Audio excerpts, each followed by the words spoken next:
Hi friends, आज हम आधुनिक भारत के इतिहास का एक बहुत ही इंपॉर्टेंट टॉपिक लेके आए हैं। टॉपिक का नाम है हमारे उत्तरकालीन मुगल बादशाह, जो हमारे 1707 अर्थात जहां हमारे औरंगजेब की मृत्यु हुई थी उसके बाद से लेके हमारे 1857 या आजादी की पहली लड़ाई तक रहे थे हमारे, उनके बारे में काफी डिटेल से चर्चा करेंगे। तो आप हमारे साथ बने रहिए ताकि आपको इसके बारे में जानकारी हो सके। तो औरंगजेब की मृत्यु मतलब 1707 के बाद मुगल साम्राज्य का तेजी से पतन होता है और इस काल को हमारे उत्तरकालीन मुगल काल कहा जाता है, जिसमें हमारी केंद्रीय सत्ता क्या होती कमजोर हो गई थी और क्षेत्रीय शक्तियों का उदय हुआ था। बात करें मैं एक एक करके मुगल बादशाहों की, तो इसमें सबसे पहले नंबर पे आते हैं हमारे कौन, बहादुर शाह प्रथम। शासनकाल की बात करें तो 1707 से 1712 तक इनका शासनकाल रहा। वास्तविक नाम इनका मुअज्जम था। उपाधियों की बात करें तो शाह ए बेखबर, जो एक गाना आता ना, बेखबर ए बेखबर, तो वैसे याद रख सकते हैं शाह ए बेखबर कौन है, हमारे बहादुर शाह प्रथम। यह उपाधि उनको इतिहासकार खफी खान ने दी थी, जो उनके शिथिल और निष्क्रिय शासन शैली को दिखाती है। वह क्या निर्णय लेने में धीमा था और अक्सर क्या महत्वपूर्ण मामलों को टाल दिया करता था, इसलिए उन्हें शाह बेखबर कहा जाता है। फिर बात करें इनको शाह आलम प्रथम भी कहते हैं। फिर बात करें सत्ता में आगमन की, तो बहादुर शाह प्रथम ने अपने भाई आजम को जाजाऊ के युद्ध में हरा करके बादशाह का पद हासिल किया था। आयु की बात करें तो उत्तर मुगलकालीन बादशाह में सबसे ज्यादा आयु के अर्थात 63 वर्ष की आयु में वो मुगल बादशाह बनते हैं। समझौते की बात करें तो उसने क्या विभिन्न क्षेत्रीय शक्तियों के साथ मेल मिलाप की नीति अपनाई थी। उसने क्या किया, विभिन्न क्षेत्रीय जो शक्तियां थी उनके साथ मेल मिलाप की नीति अपनाई थी। जैसे कि हमारे जोधपुर के राजा अजीत सिंह के साथ समझौता कर उन्हें क्या मुगल सेवा में उच्च पद प्रदान किया था। सिख गुरु गोविंद सिंह के साथ समझौता किया, जिससे सिखों के साथ मुगलों के संबंधों में बहुत कुछ सुधार आया था। इसके बाद आता है हमारे कौन, जहांदार शाह। जहांदार शाह की बात करें तो इनका शासनकाल था 1712 से 1713 के बीच में। ये क्या थे, अत्यंत संक्षिप्त शासनकाल था इनका, छोटा सा शासनकाल था 1712 से 1713 के बीच में। जहांदार शाह, बात करें इनकी उपाधि की तो इनके लंपट मूर्ख कहते थे। इनको क्या कहते थे, लंपट मूर्ख। यह उपाधि उनकी अदूरदर्शी नीतियों, विलासिता और जो उनका कमजोर निर्णय क्षमता थी, इसके कारण उनको दी गई थी। फिर सत्ता में आगमन की बात करें तो जहांदार शाह क्या है, अपने प्रभावशाली वजीर जुल्फिकार खां की सहायता से बादशाह बनता था। कौन, जहांदार शाह अपने प्रभावशाली जो वजीर थे इनके, जुल्फिकार खां, इनकी सहायता से बादशाह बना था। जुल्फिकार खान ने क्या किया कि सत्ता के पीछे वास्तविक शक्ति का प्रयोग किया था। किसने, जुल्फिकार खान ने। तीसरे हमारे बादशाह आते हैं फर्रुख सियर। फर्रुख सियर की बात करें तो 1713 से 1719 के बीच में इनका शासनकाल रहा। सत्ता में आगमन की बात करें तो फर्रुख सियर को सैयद बंधुओं की सहायता से बादशाह बनाया गया था। किसकी सहायता से, हमारे सैयद बंधुओं की सहायता से बादशाह बनाया गया था। और ये दोनों भाई क्या मुगल दरबार में किंग मेकर की भूमिका निभाते थे, मतलब राजा बनाने वाले की भूमिका निभाते थे। कौन, सैयद बंधु। बात करें सैयद बंधु में हम किन किन को गिनते हैं, बात करें इनकी तो मोहम्मद अब्दुल्ला खां, ये तो हमारे बड़े भाई थे, और हुसैन अली खां, ये हमारे छोटे भाई थे। ये दोनों के दोनों क्या थे, हमारे सैयद बंधु थे, जो हमारे राजाओं को बनाने वाले किंग मेकर हुआ करते थे। मोहम्मद अब्दुल्ला खां की बात करें, बड़े भाई थे, तो फर्रुख हसीर ने इसे अपना वजीर मतलब प्रधानमंत्री या फिर दीवान नियुक्त किया था। छोटे भाई हमारे हुसैन अली खां थे, इसे हमारे मीर बख्शी मतलब मुख्य सेनापति नियुक्त किया गया था। बात करें बंदा बहादुर की हत्या, तो फर्रुख हसीन ने सिख नेता बंदा बहादुर की क्या है बेरहमी से हत्या करवा दी थी, जिनका वास्तविक नाम क्या था, लक्ष्मण देव। तो बंदा बहादुर की बात करें तो उनकी बेरहमी से क्या हत्या करवा दी थी। बंदा बहादुर ने क्या किया, गुरु गोविंद सिंह की मृत्यु के बाद सिखों का नेतृत्व किया था। मतलब 10 गुरुओं में एक ये हमारे बंदे बहादुर भी थे। बात करें हमारे सैयद बंधुओं की हत्या की, तो सैयद बंधुओं ने मराठा पेशवा बालाजी विश्वनाथ की सहायता से क्या किया, हमारे फर्रुख हसीर की हत्या करवा दी थी। क्यों, क्योंकि वह उनके प्रभाव से मुक्त होना चाहता था। फर्रुख हसीर क्या था, हमारे दोनों के दोनों जो सैयद बंधु थे, इनके प्रभाव से मुक्त होना चाहता था। इस वजह से उन्होंने क्या किया, फर्रुख हसीर की हत्या करवा दी थी।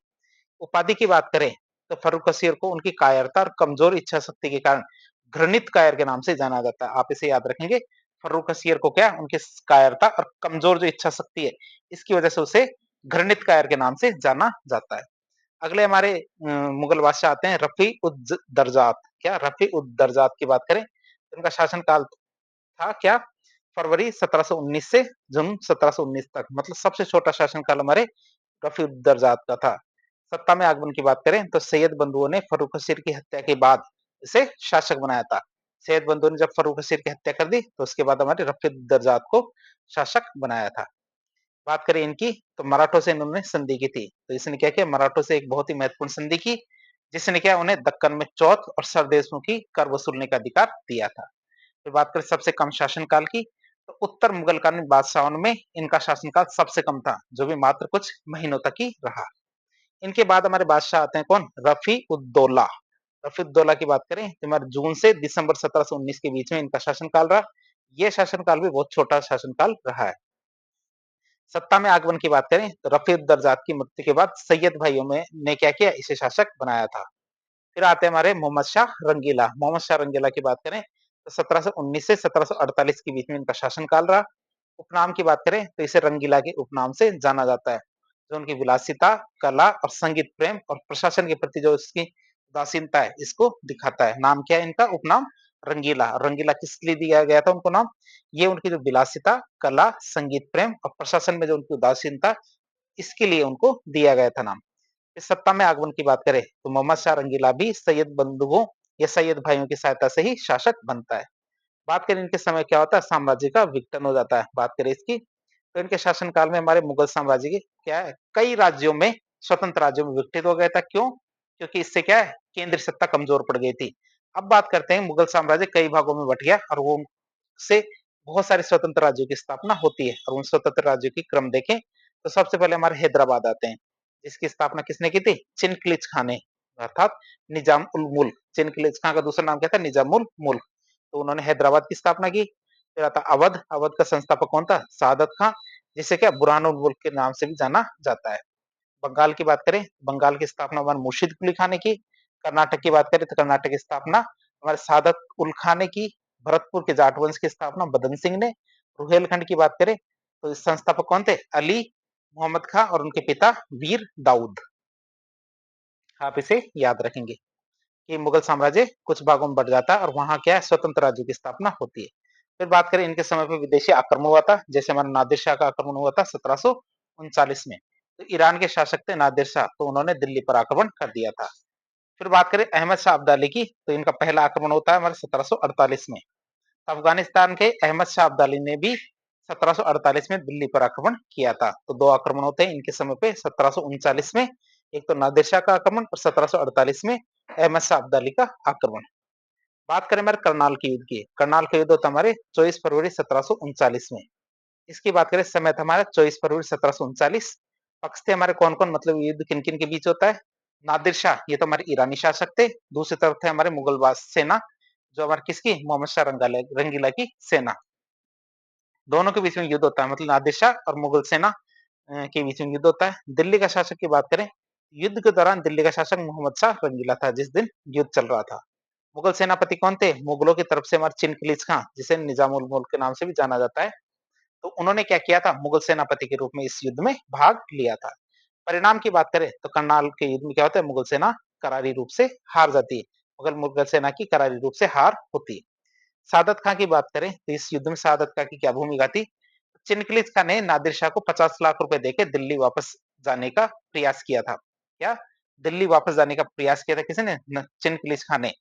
कितना, 50 लाख रुपए देके। लेकिन सादत खां, जिसका नाम था बुरहान मुल्क, उन्होंने नादिर शाह को दिल्ली पर आक्रमण करने और यहाँ से और अधिक धन लूटने के लिए उकसाया था। चिनकिलिच खान ने तो नादिर शाह को कहा कि भैया तुम 50 लाख रुपए ले लो, यहाँ से चले जाओ। लेकिन सादत खान ने कहा कि 50 लाख रुपए तो बहुत कम राशि है, तुम यहाँ से क्या और भी ज्यादा राशि मांग सकते हो। तो नादिर शाह रुक जाता और ज्यादा लूटपाट करने के लिए रुकता है। और किसके कहने पे, सादत खां या बुरहान मुल्क के कहने पे। बात करें सादत खां की मृत्यु की, तो नादिर शाह ने सादत खां से 1 करोड़ रुपए की मांग की, जिसे पूरा करने में असमर्थ होकर सादत खां ने क्या की, आत्महत्या कर ली थी। बात करने हमारे दिल्ली की लूट की, तो नादिर शाह ने क्या किया, प्रसिद्ध कोहिनूर हीरा, मुगल बादशाह का अमूल्य मयूर सिंहासन या पीकॉक थ्रोन, ये लूट कर ले गया, जिससे हमारे मुगल साम्राज्य की प्रतिष्ठा और स्थिति में भारी क्षति या नुकसान होता है। शासनकाल की बात करें, शासनकाल 1748 से 1754 तक रहा, किसका, हमारे अहमद शाह का। अगले मुगल बादशाह थे हमारे अहमद शाह।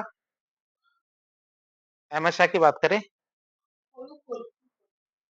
अगले बादशाह थे हमारे कौन, अहमद शाह। अहमद शाह की बात कर रहे थे, अहमद शाह को छोड़ेंगे नहीं है। शासनकाल की बात करें 1748 से 1754 तक इनका शासनकाल रहा था। दरबारी प्रभाव की बात करें तो इनके शासनकाल में एक नर्तकी थी उदम भाई, इनका क्या दिल्ली के शासन कार्य में बहुत ज़्यादा हस्तक्षेप रहता था। जो हमारे मुगल दरबार की जो गिन गिरती जो नैतिकता और शक्तिहीनता को दर्शाता है कि एक नर्तकी थी उदमबाई, उनका शासन उनका प्रभाव क्या है पूरे मुगल साम्राज्य पर भारी पड़ रहा था। अगले शासक आते हमारे कौन? आलमगीर द्वितीय की बात करें इनके शासन की, तो 1754 से 1759 तक इनका शासन काल रहा। मृत्यु की बात करें तो इससे क्या इसके शक्तिशाली वजीर इमाद उल मुल्क के दरबार में ही मार दिया गया था। जो मुगल बादशाहों की बढ़ती कमजोरी और दूसरों पर निर्भरता को दिखाता है कि इनका वजीर था, तो वजीर के दरबार में ये गए हुए थे और वहां पे इनको मार दिया जाता। किनको? ये हमारे आलमगीर द्वितीय थे। बात आग करें अगले बादशाह की, तो अगला बादशाह हमारा कौन था? शाह आलम द्वितीय। शाह आलम द्वितीय की बात करें, इनका शासन काल था 1759 से 1806 तक का। मतलब सबसे लंबा उत्तरकालीन मुगल बादशाह में सबसे लंबा शासन काल था शाह आलम द्वितीय का।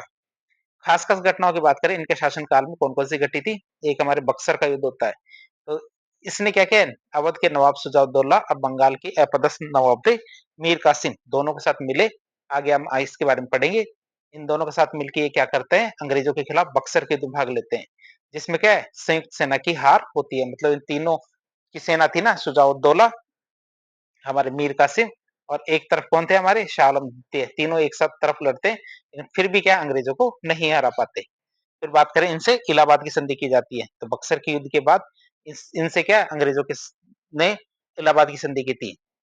फिर बात करें अंग्रेजों की पेंशन पर, 1765 से 1772 तक तो ये इलाहाबाद में अंग्रेजों की पेंशन लेकर रहते हैं और ना इस दौरान क्या है वो एक नाम मात्र के सम्राट बन के रहते हैं। इसके बाद आप देखेंगे सारे के सारे सम्राट के केवल नाम मात्र के ही रह जाते हैं, अर्थात इनकी वास्तविक शक्ति खत्म हो चुकी थी। दिल्ली में पुनः स्थापना की बात करें तो 1772 में शक्तिशाली मराठा सरदार महादजी सिंधिया ने शाह आलम द्वितीय को दिल्ली में दोबारा से स्थापित किया और उनकी कुछ गरिमा लौटाई कि भैया तुम कुछ तो इज्जत से रहो। आंखें फोड़ना, तो एक रुहेला सरदार थे गुलाम कादिर, तो उन्होंने शाह आलम द्वितीय की आंखें फोड़ दी और उसे अंधा कर दिया, जो मुगल सम्राट की दयनीय स्थिति को दर्शाता है। इसके बाद एक अंधा व्यक्ति क्या है मुगल सम्राट के रूप में कार्य करता है। फिर मराठों के द्वारा सहायता की बात करें तो मराठों ने शाह आलम द्वितीय की सहायता की और गुलाम कादिर की भी हत्या कर दी थी। बात करें दिल्ली पर अंग्रेजों के अधिकार की, तो 1803 में अंग्रेजों ने दिल्ली पर अधिकार कर लिया, जिससे क्या मुगल सम्राट पूरी तरह से क्या होता है अंग्रेजों के संरक्षण में आ जाता है। मृत्यु की बात करें तो इनकी मृत्यु हमारे 1806 में हो जाती है। इसके बाद हमारे शासक आते हैं कौन? अकबर द्वितीय। अकबर द्वितीय वही है जिनकी पेंशन बढ़वाने के लिए हमारे राजा राम मोहन राय लंदन गए थे। बात करें इनकी शासनकाल था 1806 से 1836 तक। राजा की उपाधि अकबर द्वितीय ने ही समाज सुधारक राजा राममोहन राय को राजा की उपाधि दी थी। वैसे उनका असली नाम मोहन था। पेंशन बढ़ाने के प्रयास की बात करें तो राजा राममोहन राय क्या अकबर द्वितीय की पेंशन बढ़वाने के लिए क्या लंदन गए थे। और इसी दौरान क्या 1833 में ब्रिस्टल मतलब इंग्लैंड में राजा राममोहन राय की मृत्यु हो जाती है। पेंशन बढ़े ना बढ़े लेकिन उनकी मृत्यु हो जाती है। अगले हमारे मुगल बादशाह आते हैं बहादुर शाह द्वितीय। शासन की बात करें 1836 से 1857 तक। ये कविताएं लिखते थे, तो ये क्या जफर नाम से कविताएं लिखा करता था और एक बहुत ही प्रसिद्ध शायर था, क्योंकि काम ही कुछ नहीं था इनको। 1857 की विद्रोह की बात करें तो बहादुर शाह द्वितीय ने 1857 के विद्रोह में नेता के रूप में भाग लिया था, जिससे उसे क्या प्रतीकात्मक रूप से विद्रोह का नेता घोषित किया गया था। फिर निर्वासन की बात करें तो विद्रोह के दमन के बाद अंग्रेजों ने बहादुर शाह द्वितीय को रंगून अर्थात म्यांमार, जो पहले बर्मा के नाम से जाना जाता था, वहां भेज दिया था। इनकी मृत्यु की बात करें तो 1862 में रंगून में इनकी मृत्यु हो गई थी और इनके साथ ही क्या भारत में मुगल वंश का अंत भी हो जाता है। बंगाल के इतिहास की बात करें तो मुगल सूबे से स्वतंत्र राज्य तक बंगाल का इतिहास होता है। तो मुगल साम्राज्य के पतन के साथ बंगाल एक स्वायत्त राज्य के रूप में उभरा, जिसने क्या बाद में अंग्रेजों के लिए भारत पर अपनी सत्ता स्थापित करने का प्रवेश द्वार प्रदान किया था। तो इस तरह आज एक लेक्चर के जरिए हमने उत्तरकालीन मुगल सम्राट के बारे में काफी डिटेल से जानने की कोशिश की थी। इस प्रकार के इन्फॉर्मेटिव वीडियो देखने के लिए हमारे चैनल से जुड़े। वीडियो तो पसंद आता तो वीडियो को लाइक करें, चैनल को सब्सक्राइब करें, अपने दोस्तों के साथ शेयर करें। धन्यवाद।